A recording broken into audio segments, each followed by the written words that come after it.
Welcome to episode 306 of Hot Media with Bob Mann. And for those of you who watch or listen to this podcast on a regular basis, you may share this same experience. You're a little hesitant about going to your high school reunion, but I went, and I'm glad because I just happened to run into a fellow alum of a school called Brooklyn Prep, and he happens to just be one of the most respected television critics in the country. Bill Carter is my guest here on this episode of Hot Media. Bill is the author of 4 books. He covered television for the New York Times for more than 25 years, a CNN analyst, and the executive producer of 2 documentary series, The Story of Late Night and the History of the Sitcom. And his podcast, Behind the Desk, looks at the evolution of late night talk shows. Bill, it is a thrill to have you here on Hot Media. Thank you for taking out the time. Well, it's great to talk to a fellow prep alum.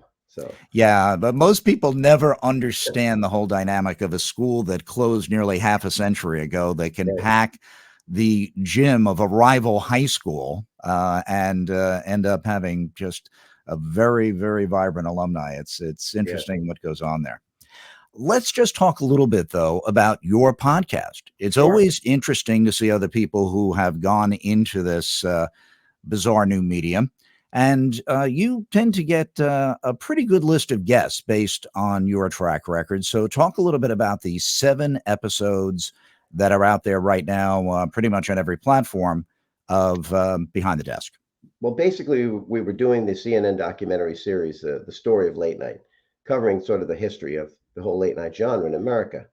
And they decided, CNN thought they were getting into audio and they would like to do something to accompany it. And I came up with the idea of doing things that we didn't deal with, essentially, at least in the documentary, which included things like that interest me, like obviously we talked about the hosts and their significance, but I also talked about the format and why the format is so enduring. I talked to a lot of the writers who are fascinating people to me because I always think, you might be having the worst day of your life, right? Your car was repossessed, your wife left you, whatever. Show up at work and write 50 jokes. I mean, that to me, what kind of a job is that? Be funny all day. Anyway, so and they were great. And then I did one on comics who got their big breaks in late night TV, and they have fantastic anecdotes and stories about, especially when they were on with Johnny Carson, because it was so terrifying to be doing that, knowing that your career could change, instantly on that night. So we examined a lot of the other stories of late night, and I really had a lot of fun doing it. I loved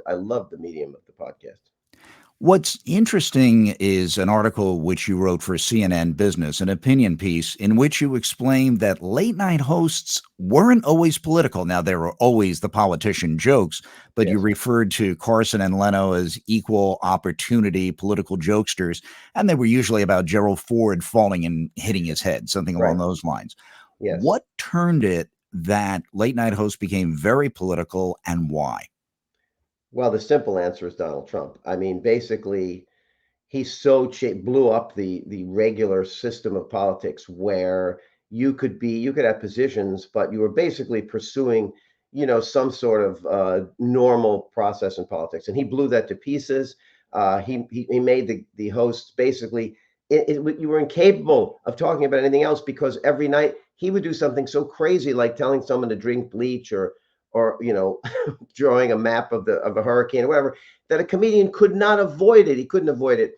And then they became sort of impassioned by it because so many things were going on that even personally, what they were dealing with, like Jimmy Kimmel's young son who needed all this care after he was born. And it was right at the time of, whether they would renew Obamacare. So he could not avoid the topic. He was right in the middle of it.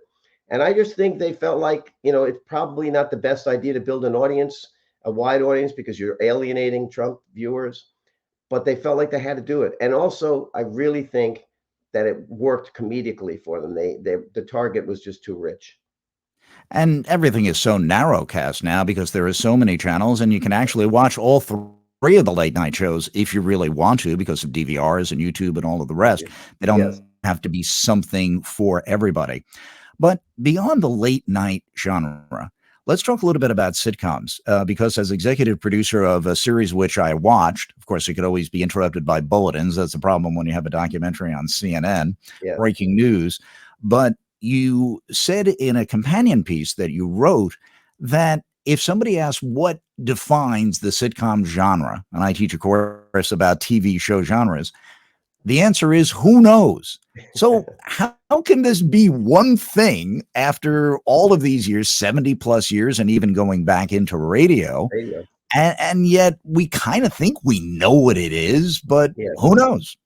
Well, you can see, Bob, how vastly different a show like I Love Lucy is to a show like Better Things on on streaming. They're just the approach is so different. And I always thought of a sitcom. The fundamental thing about a sitcom is its main purpose in life is to make you laugh. That's the main purpose.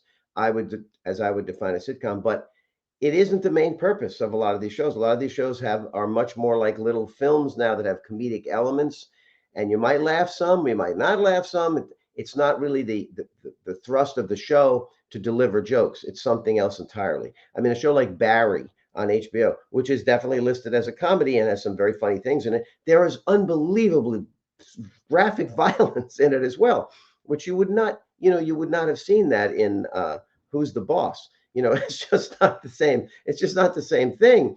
So the other thing is obviously the approach is different because so few shows now have an audience laughing the way All in the Family did, Seinfeld did, Cheers did. All the great sitcoms that you could mention have a live studio audience, and they're done like a play. There's a two-act play, and there's an audience laughing with you in the studio. Now they're little films, and when you watch a comedy film, you might laugh, but the audience may not laugh with you. It's not a joke centered medium anymore. And so I find it, it's not that it's worse. There are many great ones. Obviously, Ted Lasso's gotten a huge amount of positive attention.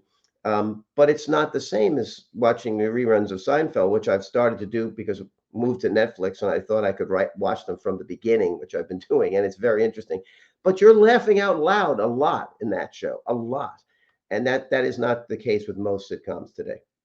Well, my wife and I love Ted Lasso, but we're seeing it become, especially at the end of season two, almost a drama. But Yes, one of my students in Caldwell University had an actual revelation from me, even though I'm the one teaching the course. She goes, "Well, our lives aren't a punchline every 10 seconds. It's not realistic to look at life and say, even if you're with funny people or there are funny situations, that it's going to be a laugh out loud moment every 10 seconds." I thought she had a pretty strong point there. she does. If you think of sitcoms or comedy as totally matching real life, which it never has. I mean, if you watch a Shakespeare play, you see the comic element, and it's done for less. That doesn't mean that really happened that way in real life. It, you want some diversion and laughter that is purely based on some comedic situation that makes you laugh out loud. I mean, I personally think that if you have a comedy that never makes you laugh, which we do have those now on TV, I think it's not really a comedy. It's something else, but it's not really a comedy. Yeah, The Flight Attendant, I never found too many laughs, even though I found it very compelling in terms of the storyline. But yet it is said to Listed as be a in comedy. award categories as a comedy. Yeah, exactly. Let's change gears just a little bit, though, and talk about the game show genre. You have put your finger on why we seem to love this Jeopardy hosting fiasco. This seemed at first like a great tribute to Alex Trebek, as if Yeah. this was something where everyone is going to pay him homage. And now it's turned into a circus.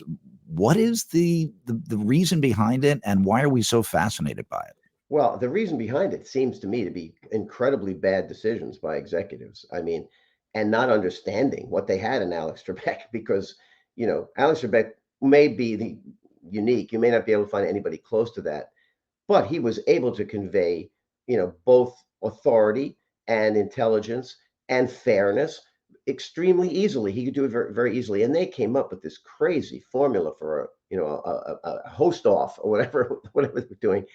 And they weren't really looking, they had already picked the guy. It really was terribly mishandled. And I think the Jeopardy is an incredible institution, really, because there are trivia nuts out there. I'm sort of a trivia nut myself. And it's a show you love if you're into that. You just love that show. And you saw it recently with this guy who was on for, I don't know, 39 shows or whatever he was on for. And it became sort of a national story again. And the show's been on forever. I used to watch it in grade school, for God's sake. Oh, the When old it was Art on the daytime. Fleming version. Thank you, Don Pardo, that was Yes, on at noon. Art Talk about Fleming. Brooklyn Prep. They used to play it in the teacher's room during lunchtime at 12 o'clock. It was on Exactly. NBC. Exactly. So it's just an institution, and you do not mess with institutions. Well, hopefully it will settle because we certainly do love Jeopardy. And you really don't want the host to be a distraction. The game is really Absolutely supposed to not. be Yeah. the star of the show.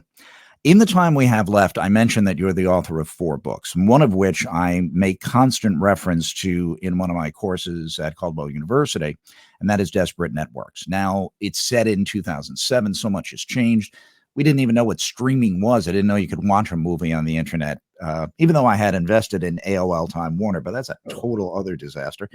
Um, that was a big. That's why I only let other people do my investing. If you I don't started at trust the myself. beginning, that was good, but not It later. sounded great in theory, but I should have realized you can't dial up a movie. That should have really, Yes. hit me. Yes.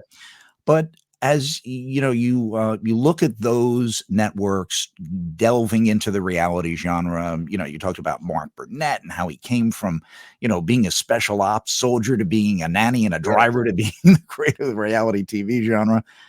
And then you also had some shows that were working, but now they're facing so many obstacles. NBC has no sitcoms in the primetime lineup. Where do the broadcast networks stand now that we are a number of years, I guess, Well, close to 15 years from that yes. book? I forget who the poet was, Edna St. Vincent Millay or somebody who said, they're in a pool drying inward from the edge. That's kind of what they're in.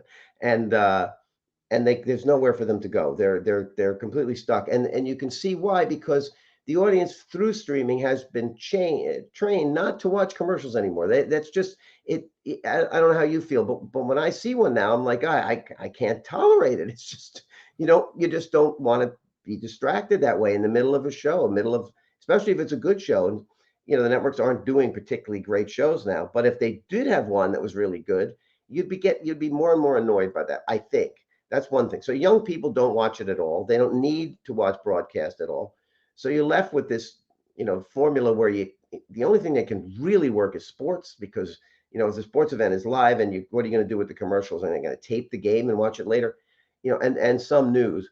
But if you look at the shows that they're putting on, I mean, they're going back to identifiable genres. So NBC is bringing back Law and Order, for example. Okay, I understand why, because at least it has a brand, and maybe some people will tune into that. But when they try to create a new show, they're up against these incredible impediments, and I just don't know if they can ever make a hit again. We used to say any network is one hit away from turning it around. Well, that's not true anymore. They can't make a hit. They can't make a mass hit anymore. If you introduced Seinfeld on NBC today, it would not be a big show. It would not be. And so their business model does not work anymore. So you know what they're doing. They're in the streaming business. What else would they do? They have to do that and keep the broadcast alive with this minimal effort of some sports and some news and a lot of reality shows because they're cheap. You don't have to pay stars and writers and all that.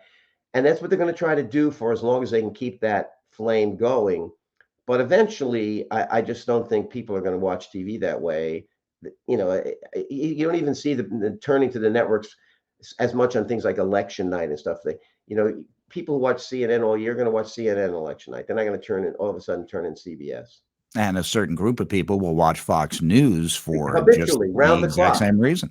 And those people watch Fox News habitually round the clock. You can't attract them with anything else. So you have such a hard road to hoe there.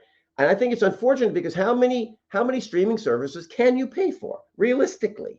I might And have a lot four of or five people of them. can't pay for that much television. A lot of No, people just aren't watching Ted Lasso because they can't see they it, or the can't. morning show, or all these great things. It is amazing. There's not to turn this into sociology, but there is tremendous economic discrepancy in this country, and this Yeah, only intensifies it. Really, and yes, you and end up so that's why watching I said garbage. if you pared down the networks and you had only one that stuck it out and decided they would present their fare for free except by commercials, you might get a significant audience of people who say, I can't afford all of these other things. I have to watch that. I mean, but with the marketplace this crowded, I just don't know how you do that. I don't. One last thing, obviously, the phenomenon, if you're talking to 18 to 22-year-olds, as I am so often, is Squid Game. So I said, this is your profession. You got to watch it, sit down and watch it. And I don't know if I love The Godfather. I'm not at all averse to seeing violence on the Right. screen. This is no puritanical viewpoint, but I just didn't get it. What is your take on what is Netflix hottest property right now? Well, like a lot of phenomena, this is an international phenomena that people decided they would join. I haven't. I admit I have not. I have not seen the show. I have no interest in it. I mean, that's another thing about this because to me, you have stratified the audience so much. I mean, look, what I like on streaming is odd. I mean, I like British mysteries and police shows, and Line of Duty and Happy Valley and shows like that. I think they're great. They're brilliantly done, and I like a few American shows that are made that way. I mean, Mayor of Easttown was, I thought, really good HBO show, and Succession I think is probably the most highly regarded now drama that's week to week, but I don't find myself compelled as much. If there's a show like I didn't hear about Queen's Gambit right away, right? And my wife watched one episode and said this is really good, and I started watching. I thought, well, this is really good. This actually is really good stuff. So that's how it happens. But I don't have my children are not living at home anymore, so I'm not watching Squid Game because I haven't heard of it. I just read about it. I'm like, it doesn't sound like something I'd go for. So, I might maybe I'll stumble into it someday and think it's great. But you tried it and you didn't think it was great. So No, and with a lot of things, I gave it a second try. I didn't even like the pilot of Succession. Now I'm obsessed by it, and I have yeah, to watch the new season that's coming yeah. back. So I like to give things a second try, but I don't necessarily know if this is going to be one of them. Listen, we're running out of time, and I'd like to steer people to some of the things that you have out there. For example, if you're looking at the history of the sitcom or the story of late night, it's not going to pop up on a regular basis on CNNs, but it's got to be somewhere where you can get it on demand. Where can you see these two documentary series? Well, they're now in the process of putting it on other platforms. It's playing in England on Sky TV. It's interestingly showing up on United Airlines flights. But yes, they will be. It's going to be offered on more platforms going forward. I hope that particularly because they're not really timed anything. They can they bring up to today, but basically it's about things that have happened in the past. So I think they can one of these things that you can basically watch at any point in your life. So Well, that's really great because I found it absolutely fascinating. It's really great. And what about adding any more episodes to the podcast, to Behind the Desk? yeah, I don't know if we'll add episodes to that podcast. I basically want to do if I can work it out with people. I'd like to do a similar podcast about other aspects of television. I think that's what I'd like to do because I still have a lot of access to people and I can get them. I mean, one of the things that was great about that was, boy, I got fantastic people to talk to me, and uh, and in the late night world especially, I have a long term reputation there. And by the way, I should mention to people in terms of books, uh, because you can still buy the books on Amazon to an extent, although an original first edition of The Late Shift, my first late night book, is now worth an incredible amount of money, apparently. So I have to hang on to those. But very recently, I got the rights back because they did, it was before they did ebooks. So I got the rights for that, and it's been published now in an ebook, which it hadn't been before. So people can get easy access to The Late Shift that way. That's great. And it is an amazing story of what goes on behind the scenes, obviously, also made into a movie. And it's just great. Thank you very much for taking the time here. I do journalism and entertainment on this podcast, and you really have your finger on the pulse of everything that's been going on in the industry right up until the present day. And I thank you very much for taking time. You never know who you'll run into at a reunion. Well, thanks. And anytime, Bob. I really enjoyed it. Really enjoyed it. Thanks. That's great. That is Bill Carter, our guest right here on this episode of Hot Media. We thank you for joining us on a regular basis on this program. And of course, this is also in the audio format on all of the major platforms. So please join us. We publish, usually we try our best to publish every Friday, and go to our website, www.bobmanhotmedia.com. And we thank you very much